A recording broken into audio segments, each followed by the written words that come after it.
የወደደንና በልጁ እንደገና ገዢ ሆነን እንድንሰራ ዳግም ወደ መንግስቱ የጠራን ነገስታትንና ካህናት አድርጎ የሾመን የጌታችን የኢየሱስ ክርስቶስ አምላክና አባት ይባረክ።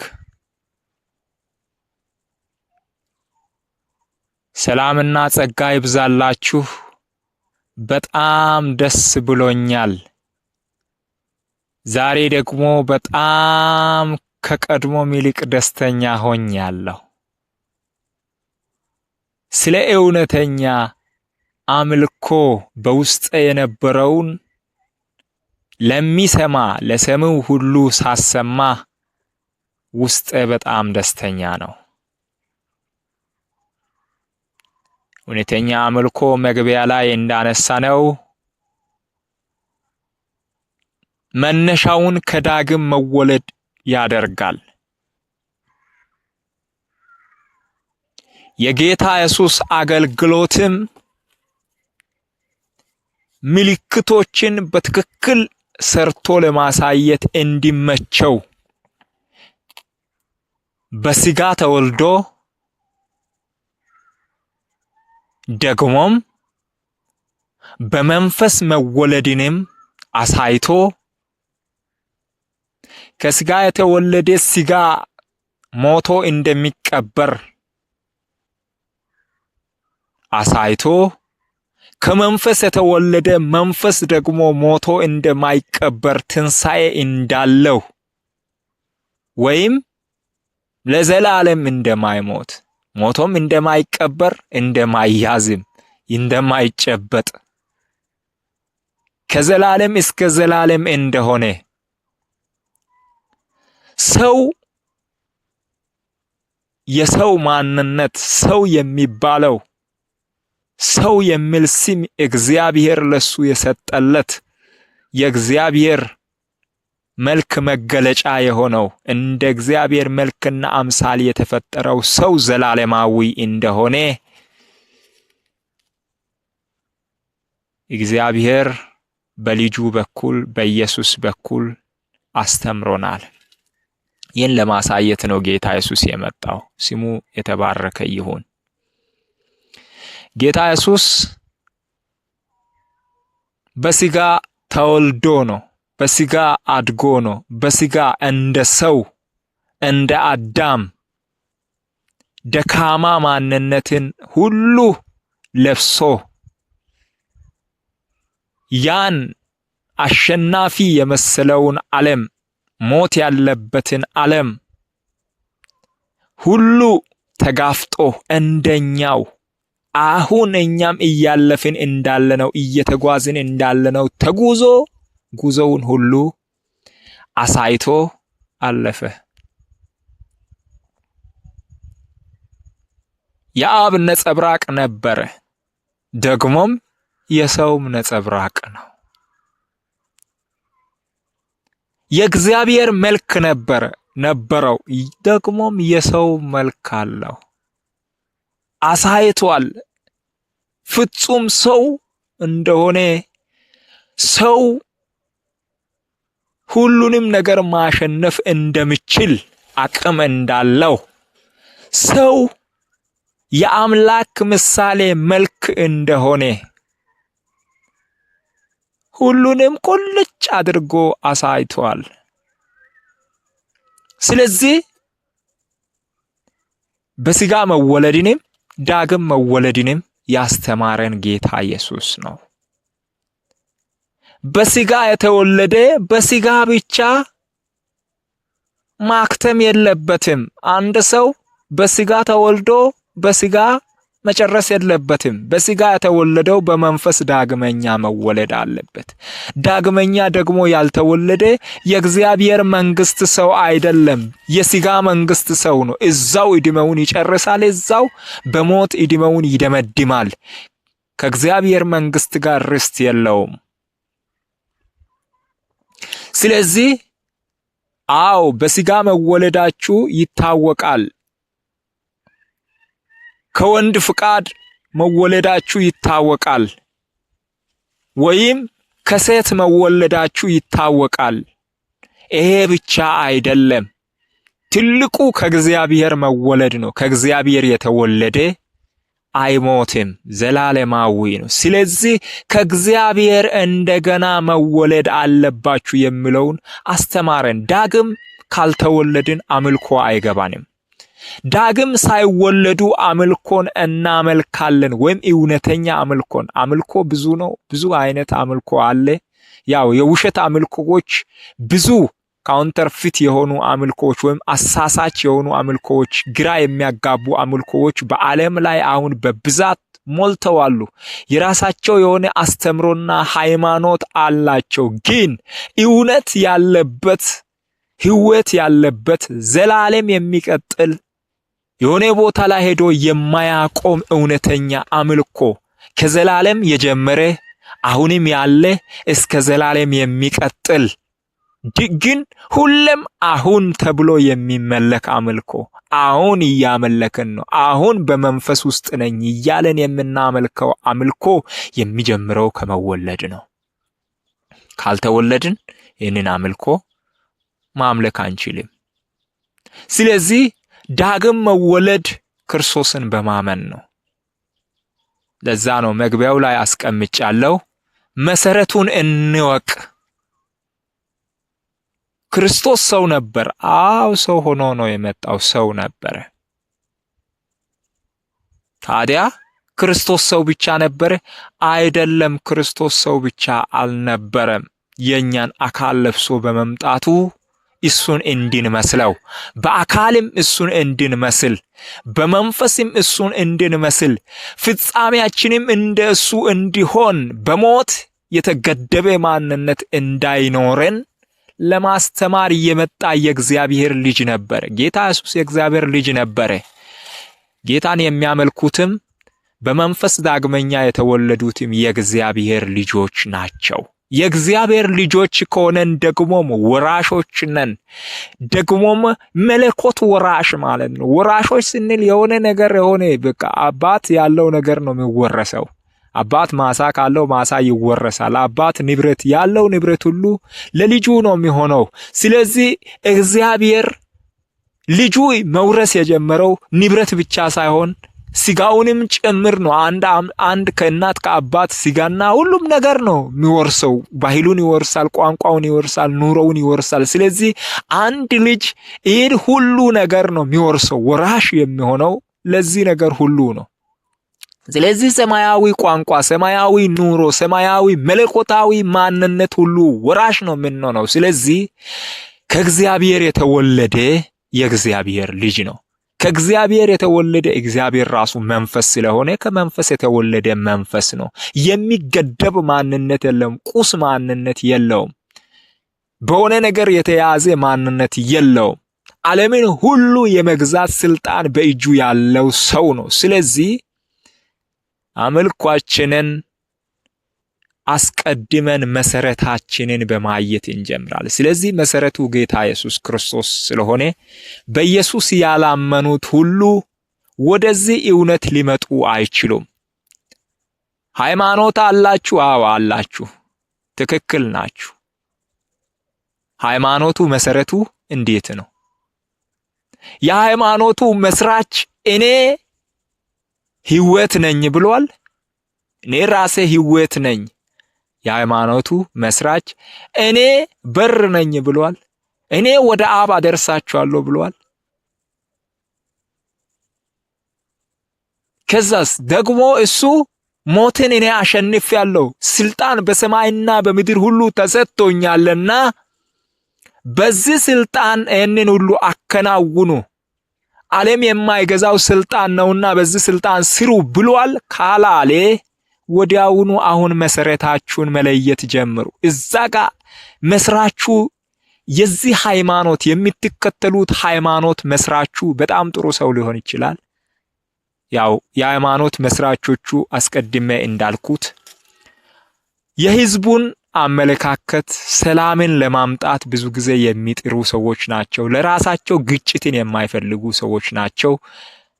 ሆኖም መጨረሻ ድምዳሜያቸው ላይ ሲደረስ ግን ያን የያዙትን ነገር ማስተላለፍ የመጨረሻ ለሰዎች ማስተላለፍ ሲያቅታቸው ደግሞ የሚማረሩ ወይም ሌላ እርምጃ ውስጥ ነፍስን ወይ ወደ ማጥፋት ወደ መግደል የሚገቡ ወይ ለራሳቸው ተስፋ ቆርጠው የሚሞቱ ሰዎች ናቸው በብዛት።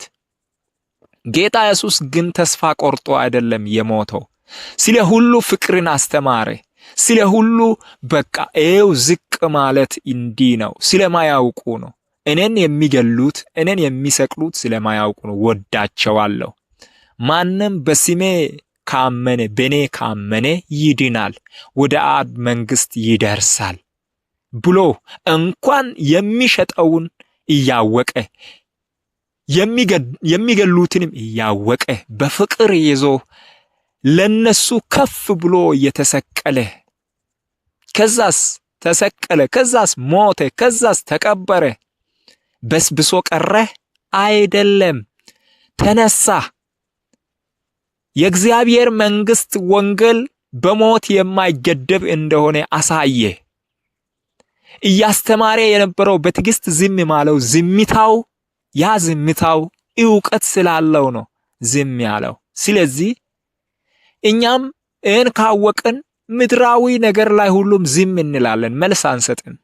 እገላለሁ የሚል ሰው እኔ ጋር ቢመጣ መልስ አልሰጥም፣ ችግር የለም። ያው ሊገል ይችላል፣ ግን እኔ አልሞትም። ስጋ ላይ የፈለገውን እርምጃ ሊወስድ ይችላል፣ እኔ አልሞትም። ዘላለማዊ ነኝ። ህይወት የምትቀጥል ናት። የሆነ ቦታ ላይ ሄዳ የምታቆም አይደለችም። ስለዚህ ጌታ ኢየሱስ ህይወት የምትቀጥል እንደሆነ በማየት ዝም አለ እንጂ በፍርሃትም አይደለም። ጥያቄ ሲያበዙ በፍርሃትም አይደለም ተንቀጥቅጦ ዝም ያለው። ወይኔ በቃ ጠፋሁ ብሎም አይደለም። ወይኔ በቃ የኔ የጀመርኩት ተልኮዬ መንገድ ላይ ቀረ ብሎ እያለቀሰም አይደለም። ለተከታዮቹም ያሳይ የነበረው ምሳሌነቱ እነዚህ ነበር። ስለዚህ አሁን ሃይማኖተኛ ከሆንክ ሃይማኖትህን መርምር፣ በትክክል ደግሞ ተወለድ። በትክክል ከተወለድክ የምታመልከው አምላክን ታውቃለህ። አባቲ ነው፣ ወራሽ ነህና ትወርሰዋለህ። ባህሉን ትወርሳለህ፣ ማንነቱን ትወርሳለህ፣ መለኮታዊ ማንነቱን ትወርሳለህ። ሰው የእግዚአብሔር መለኮታዊ ማንነት ወራሽ ነው። እግዚአብሔር አብ፣ እግዚአብሔር ወልድ፣ እግዚአብሔር መንፈስ ቅዱስ ብለን ስንናገር እግዚአብሔር አብ ማንነቱን እግዚአብሔር ወልድ ጌታ ኢየሱስ በምድር ላይ ሰው ሆኖ የሰውን ማንነት ሁሉ ለብሶ ሰው ከእግዚአብሔር ጋር ያለውን አንድነትና ህብረት ማንነቱን ሁሉ አስተማረ። እግዚአብሔር ወልድ ሰው ነበረ። በእግዚአብሔር ወልድ ያመኑት በርሱ ዳግመኛ የተወለዱት የሱን ማንነት ፈለጉን የተከተሉት እሱን ያንጸባረቁት ሁሉ መለኮታዊ ወራሽ ማንነት ወራሽ ናቸው። ስለዚህ ስትወለድ ዳግመኛ ስትወለድ መለኮታዊ ማንነት ወራሽ ነው የምትሆነው። ከዛስ ያን ሀገር አየር ወይም ሰማያዊ አየር መተንፈስ ትጀምራለህ።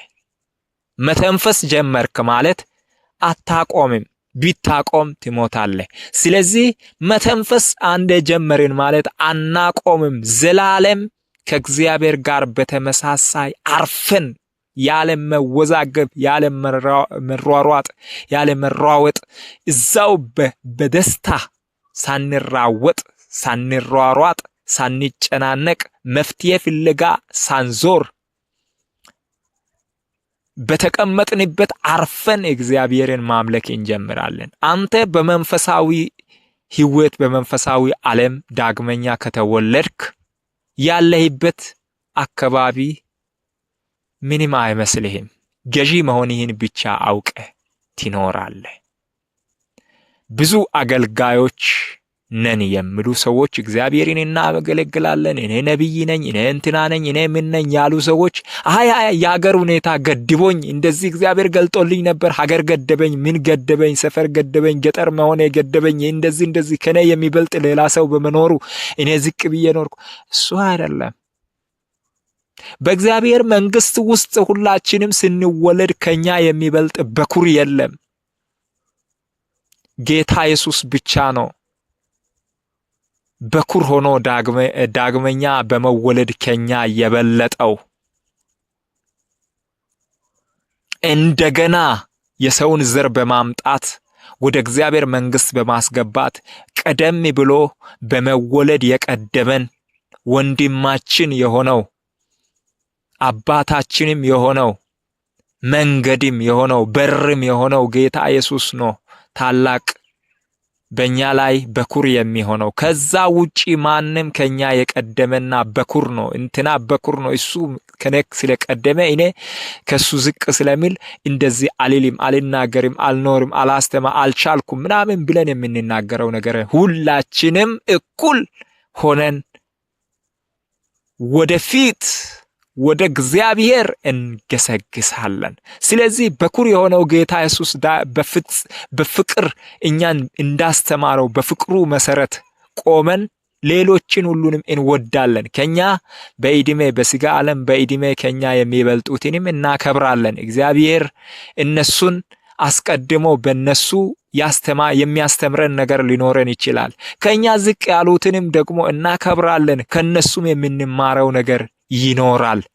ከዛስ እኩል መሆናችንን እያወቅን በስጋ መቅደም ምንም አይነት ትርጉም የለውም። የቀደሙ ሰዎች በስጋ ቀድመናል ብለው የኮሩ ሰዎች፣ በኩራት የተነፉ ሰዎች ኋላ ቀር ነው፣ ተገዥ ነው የሆኑት። በመጽሐፍ ቅዱስ ማየት እንችላለን። በኩር ነን ያሉ በጣም ያኮፈሱ ሰዎች ዝቅ ስሉ መጨረሻ ላይ የተወለዱና ሕፃናት የሚመስሉ ደግሞ ከነሱ በልጠው ስራ ሲሰሩ መጽሐፍ ቅዱስ ብዙ ነገርን እኛን አስተምሮናል።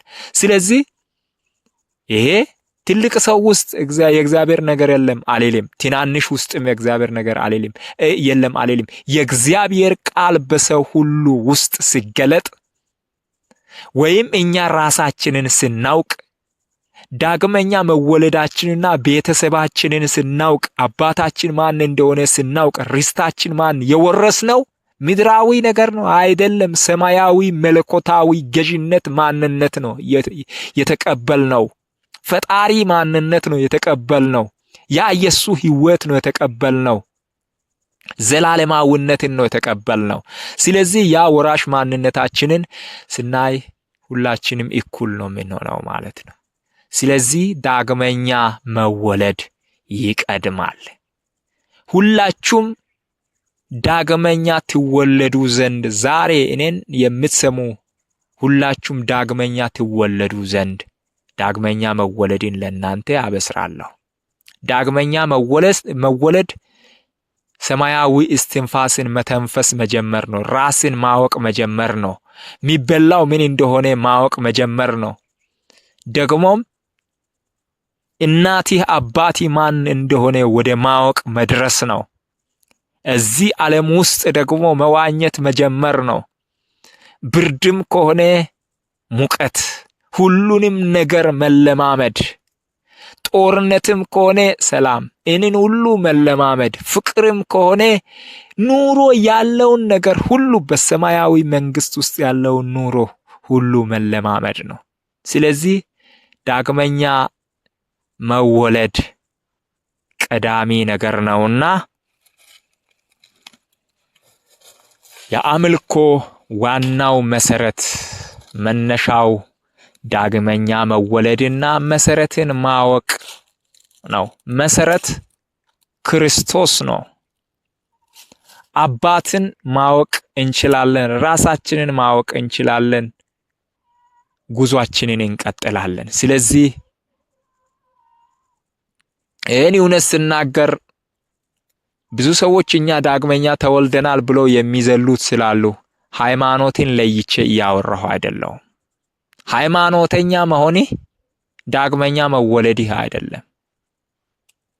ዳግመኛ ሳይወለዱ ተወልጃለሁ ብለው የሚዘሉ አሉ። ዳግመኛ ሳይወለዱ እኔ አገልጋይ ነኝ፣ እኔ እንደዚህ ታዋቂ ነኝ የሚሉ አሉ። ዳግመኛ ተወልጃለሁ ብለው ደግሞ እዛው ከርሞ ጥጃ ሆነው ባሉበት ቦታ በልተው የማያድጉ መብላትን የማይፈልጉ የቀጨጩ አሁን ነፍሳቸው ሁሉ በድካም የተሞሉ ብዙዎች እንዳሉ አውቃለሁ። ስለዚህ አሁን ድርጅታችሁን፣ ሃይማኖታችሁን፣ ምናችሁን እዛው ልቀቁና መሰረት ላይ እንሄድ። ዕብራውያን ጻፍ ሐዋርያው ጳውሎስ ሲናገር የሃይማኖታችን መሰረት እና ሊቀ ካህን የሆነውን ጌታ ኢየሱስ ክርስቶስን ተመልከቱ ይላል። ስለዚህ አሁን ያለውን የሃይማኖታችን መሰረት የሆነውን ሕይወት የሚሰጠውን ክርስቶስን ወደ መመልከት ሁላችንም እንምጣ። ሰው እውነተኛ ትክክለኛ ሰውን የምናገኘው ክርስቶስ ጋር በማየት ነው። ሰው ምን አይነት ነበረ? ገና መጀመሪያ እግዚአብሔር መልኩ አድርጎ የፈጠረው ሰው ምን አይነት ነበረ የሚለውን መልክ የምናገኘው ከክርስቶስ ነው። ከማንም ይሄንን መልክ ልታገኙ አችልም። ከሰው ወይም ከሆነ ሃይማኖት መስራች ከሰው በግል ራሱን እሱ በራሱ የሆነ ነገር ካስቀመጠው በተገደበው መገደብ ውስጥ ሆነ ክርስቶስን ማየት አችልም። ሁሉንም ሊቀቁና አሁን ክርስቶስን ብቻ ተመልከቱ። እግዚአብሔር አብ መስክሯል። ምን አለ? እሱን ብቻ ስሙት ነው ያለው። ደግሞም ማርያም ራሷ ጌታ ኢየሱስን አውቃለች፣ የእግዚአብሔር ልጅ እንደሆነ አውቃለች፣ ከሷ እንደሚበልጥም በደንብ ተረድታለች። ጌታ ኢየሱስ ጸጋ ነበረ፣ ጸጋ ነው የወለድኩት።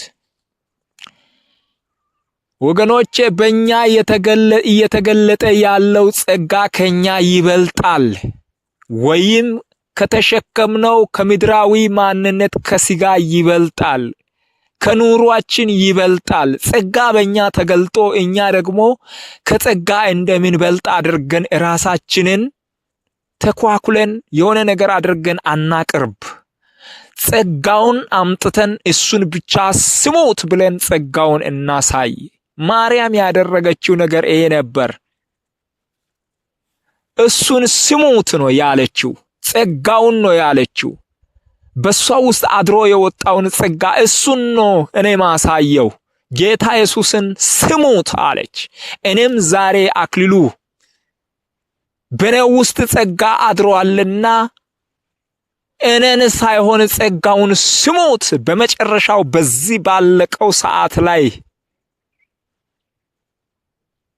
በፍጻሜው መካከል ጌታ ኢየሱስን ስሙት። መሰረቱ እሱ ነውና እሱን ብቻ ተመልከቱ፣ ድምጹን ብቻ ስሙ። ከሰው አይኖቻችሁን አንሱ። ነቢይ ነው አትበሉ። ነቢይ አይደለም ጌታ ኢየሱስ፣ ከነቢይ የሚበልጥ ነው። ነቢይ ስለሱ የተናገረው ነው። ነቢይ ውስጥ አድሮ የተናገረው ቃል ነበር ጌታ ኢየሱስ። ቃል ራሱ እሱ ነበር። ስለዚህ አሁን ደግሞ ቃል ራሱ የሰውን አካል የሰውን ማንነት ለበሰ እንጂ የሆነ ገደብ ሰተን እንደዚህ ነው ብለን የምንናገረው አልነበረም። ስለዚህ በጣም አካብደን ማየት ያለብን ማሰብ ያለብን ክርስቶስን በማወቅ ላይ ብቻ ነው። ሰዎችን በማወቅ ላይ አትቸገሩ። ትምህርት በጣም የሚያስተምር ሰው ሊኖር ይችላል። አሁን እኔ ከማወራው በላይ በጣም ንግግሩ ቋንቋው በጣም ምቹ የሆነ ሰው ሊኖር ይችላል። እሱን ሳይሆን ከሚናገረው መካከል የክርስቶስ ቃል እንደሆነ ከልቡ የሚፈልቅ ወይም በውስጡ ያደረው ጸጋ መሆኑን ከተረዳችሁ ይጠቅማል።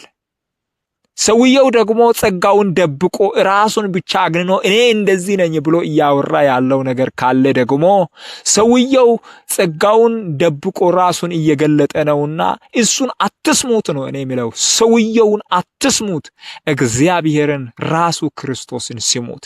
ዝም በሉ። ከማንም ወደ ማንም ከመሮጥ ወደ ራሳችሁ ተመለሱ።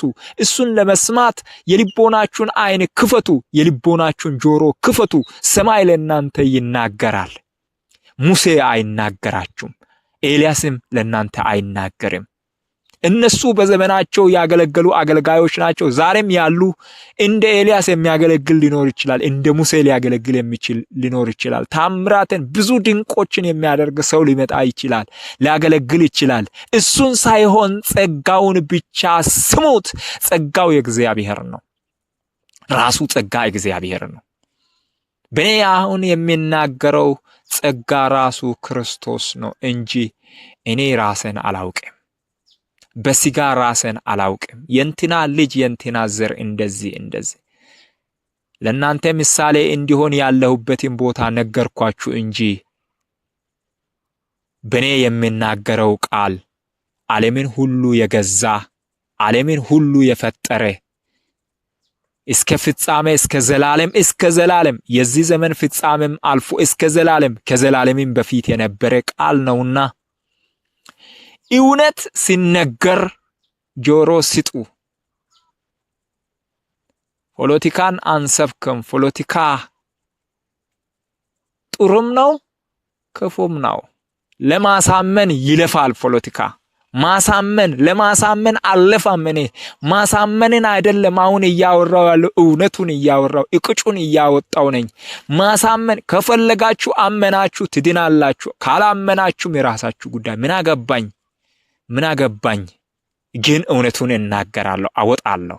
ስለዚህ በሃይማኖት የተገደባችሁ ሰዎች፣ በድርጅት የተገደባችሁ ሰዎች፣ በዶክትሪን የተገደባችሁ ሰዎች እነዛን ነገሮች ሊቀቁና እሱን ብቻ ስሙት። ዳግም እንደተወለዳችሁ አሁን እንደተወለደ ሕፃን የቃሉን ወተት ተመኙ። ጸጋው ተገልጧልና፣ ጸጋውም ሰዎችን ሁሉ የሚያድን ነውና የማወራውም እሱ ራሱ ነው። ስለዚህ ይህ ጸጋ ይብዛላችሁ። ሰላም ለእናንተ ይሁን። እውነተኛ አምልኮን ለማምለክ ተዘጋጅታችሁ የእግዚአብሔርን መንግስት ለመውረስና ወራሽ ለመሆን መለኮታዊ ማንነትን ለመልበስ ተዘጋጅታችሁ ተነሱ። ጌታ ኢየሱስ ይመጣል። 1000 ዓመት መንግስት ለኛ የኢረፍት ጊዜያችን ለእግዚአብሔርም የኢረፍት ጊዜ ነውና ወደዛ ልንሻገር ከፊታችን ትንሽ ጊዜ አለን። እሱም አሁን እየሰማን ያለን ድምጽ የምንሰማበት ጊዜ ብቻ አለን። ስለዚህ ጌታ ኢየሱስን ቶሎና እያለን እናፋጥናለን። ዳግም የተወለድን ማንነታችንን በማወቅ ቶሎና እኛም የግዛቱ ልጆች ነን። ወንድማችን ከኛ ቀድመ የዓለምን መንግስት ሁሉ ኃይሉን ሁሉ የሰይጣንን መንግስት ኃይሉን ሁሉ አፍርሰህ የሰማይን መንግስት የገለጥክ አባታችን ወንድማችን የእግዚአብሔር በኩር ለኛም ታላቅ የሆንክልን ጌታ ኢየሱስ አንተን እናፍቃለን። ቶሎና እያለን እንጠብቃለን። ወዳቻለው። ማራናታ